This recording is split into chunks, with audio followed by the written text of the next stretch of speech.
Bismillah wassalatu wassalamu ala rasulillah wa ala alihi wa sahbihi wa man walah. Sebelumnya sudah saya berikan video tentang prolog bagaimana kitab-kitab Muhammad bin Abdul Wahhab seperti Usul Salasah, Qawaidul Arba, Nawaqidul Islam, Kashfus Subhat, dan Kitabut Tauhid merupakan pondasi bagaimana Muhammad bin Abdul Wahhab menanamkan radikalisme di dalam benak-benak pengikutnya.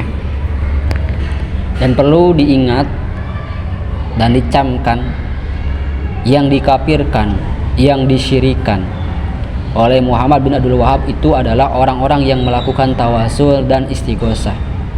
Ketika ada seorang yang datang ke kubur Nabi atau kepada para wali, kemudian dia meminta kepada Allah Subhanahu wa taala dan bertawasul, atau datang ke kubur Nabi dan datang kepada wali, kemudian dia meminta kepada para wali dan kepada para nabi supaya menyampaikan hajatnya kepada Allah, itu dianggap perbuatan syirik akbar.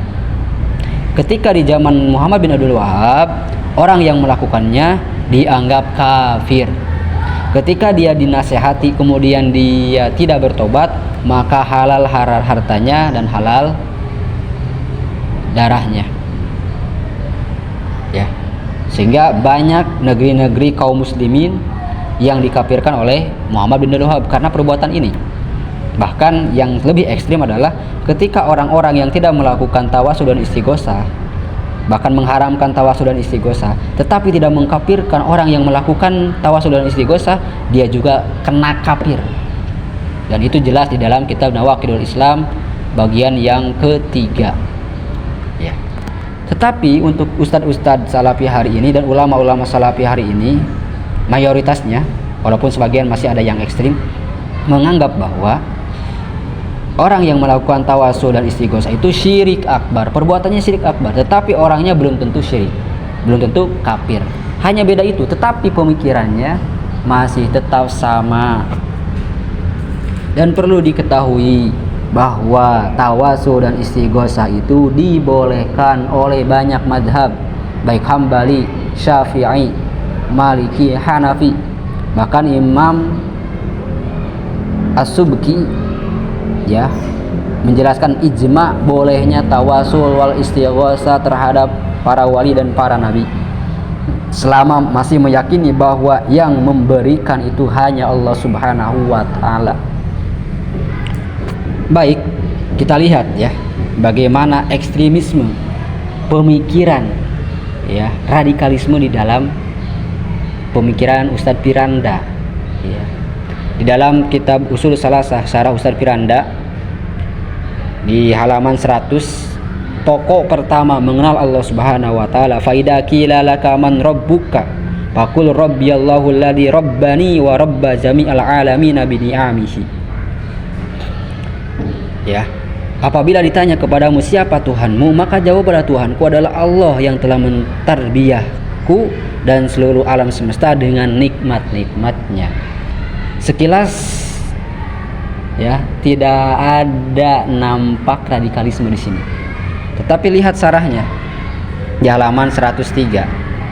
Bagaimana Ustadz Piranda mengklaim siapa sih orang yang syirik itu, siapa sih orang yang kafir itu. Ustadz Piranda menjelaskan, karena itu orang-orang yang melakukan kesyirikan, siapa orang yang melakukan kesyirikan dengan menyembah penghuni kubur, merupakan orang-orang yang tidak menggunakan akal sehatnya. Bagaimana mungkin mereka meminta, bahkan sampai menangis-nangis meminta kepada penghuni kubur, sedangkan penghuni kubur tersebut tidak bisa berbuat apa-apa. Jika saja para penghuni kubur tersebut saat masih hidup tidak boleh kita sembah, apalagi setelah mati yang tidak bisa membuat apa-apa. Bayangkan orang yang datang ke kubur para wali, datang ke kubur para nabi, kemudian dia bertawasul, dianggap penyembah kubur. Atau kita berdoa kepada Allah Subhanahu wa taala, tetapi lewat para nabi, para wali yang sudah wafat dianggap penyembah. Itu penting bagi kita untuk mengetahui apa sih saja model-model ibadah yang tidak boleh diserahkan kecuali hanya kepada Allah. Ini yang penting, apa saja macam-macam ibadah. Maka beliau menjelaskan, ya. Karena sebagian orang mengatakan saya tidak berbuat syirik. Tapi ternyata dia beribadah kepada selain Allah. Misalnya dia minta-minta ke penghuni kubur. Dia merasa saya tidak beribadah kecuali hanya kepada Allah. Minta-mintamu itu ibadah. Doa adalah ibadah. Subhat yang terjadi dalam argumen Ustadz Piranda sehingga beliau menyatakan orang yang tawasul, orang yang istighosah dianggap menyembah kubur dikarenakan apa? Salah memahami definisi ibadah. Yang kedua, definisi doa yang tidak mundobit. Yang ketiga, tidak semua doa atau meminta itu sebagai penyembahan. Yang keempat, orang wafat dianggap tidak bisa berbuat apa-apa, padahal di dalam surah At-Taubah jelas menjelaskan bahwa Nabi Muhammad masih memintakan ampunan kepada orang yang datang kepada kubur Nabi dan meminta ampun kepada Allah Subhanahu wa taala. Yang kelima, malaikat mengatur alam semesta. Kemudian ketika kita meminta kepada malaikat tersebut, maka itu dianggap sebagai penyembahan, padahal ada hadis yang menjelaskan bahwa ketika kita di pelataran dan kehilangan sesuatu, mintalah kepada hamba Allah, yaitu pada malaikat, dan itu disahkan oleh hadis Nabi. Kita lihat definisi ibadah versi Wahabi. Perendahan diri kepada Allah karena faktor kecintaan dan pengagungan. Setiap perendahan atau pengagungan, kecintaan kepada selain Allah Subhanahu wa taala dianggap sebagai penyembahan terhadap zat tersebut. Definisi ini kurang mendopit sebab yang namanya perendahan itu sesuatu yang musyakkak, yang berlevel-level. Sulit bagi kita membedakan mana perendahan diri yang termasuk ibadah, yang mana yang bukan ibadah. Dari definisi ini maka tak heran bila Ustadz Piranda menuduh orang yang berdoa di sisi kubur atau bertawasul dengan para wali meskipun dilakukan salaf, bahkan dilakukan sahabat, dianggap menyembah kubur, dianggap syirik akbar, sebab subhat mereka dalam memahami makna ibadah yang tidak mundobit. Akhirnya banyak sekali tuduhan sesat dan syirik yang dilontarkan oleh orang-orang awam Wahabi. Di antaranya ada orang yang mensyirikan orang mencium tangan guru dengan menundukkan kepalanya.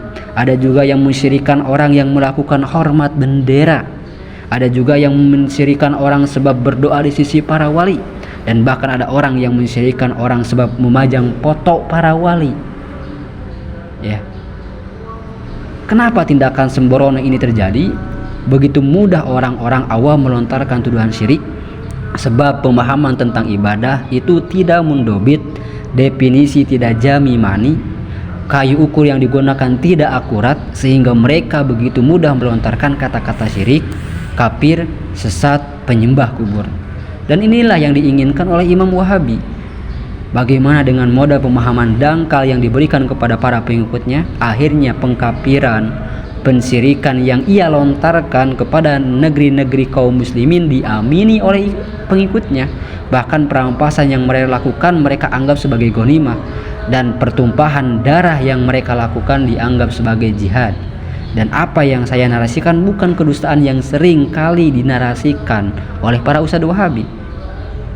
Silahkan baca kitab Ad-Durar As-Saniyah, buku sejarah rangkaian dakwah para ulama Wahabi yang diarsipkan oleh tokoh atau ulama-ulama Wahabi.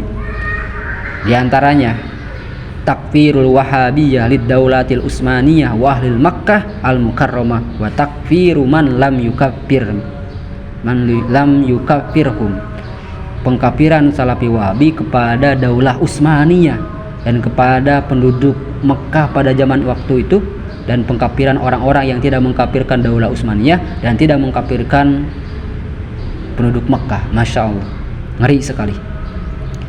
Paman lam yakfuril musyrikina minad daulatil Turkiyah. Barang siapa yang tidak mengkafirkan orang-orang musyrik, yaitu umat Islam yang dianggap syirik, yang tawasul dan istighosah dari Daulah Utsmaniyah, wa ibadal kubur, dan penyembah kubur, yaitu orang-orang yang melakukan tawasul wal istighosah ke ahli Mekah wa ghairihim, seperti penduduk Mekah dan selainnya. Bayangkan, Mekah pada waktu itu mayoritas umat Islam dianggap syirik. Mimman abida sholihin, dari orang-orang yang menyembah orang-orang soleh. Jadi bertawasul dan istighosah dianggap menyembah orang-orang soleh. Ya. fahuwa kafirun misluhum, maka dia kafir seperti mereka. Jadi orang yang tidak mengkafirkan orang-orang Turki Utsmani dan orang-orang yang tidak mengkafirkan orang-orang yang tawasul dan istighosah di negeri Mekah pada waktu itu dianggap kafir juga. Maka sungguh bagus apa yang disampaikan oleh Syekh Hamid Al-Ansori yang berikan dobit yang sangat akurat. Jadi yang definisi yang akurat adalah ibadah adalah ghayatut tazallul ma'itiqadi rububiyah, puncak kerendahan dan penghinaan diri disertai keyakinan akan rububiyah Allah Subhanahu wa taala. Ketika kita berdoa di sisi kubur, ketika kita menghormati bendera, selama keyakinan kita hanya Allah satu-satunya Tuhan, maka tidak bisa dianggap sebuah perbuatan syirik, perbuatan kafir. Karena apa? Karena dia hanya berharap meminta kepada Allah Subhanahu wa taala, sedangkan para wali itu hanya sekedar wasilah. Kemudian penghormatan kepada bendera itu hanya penghormatan sebagai simbol atas jasa-jasa para pahlawan, bukan menyembah para pahlawan. Ya, selama kita meyakini hanya Allah satu-satunya Tuhan, maka itu tidak kafir. Maka jelas sekali ya,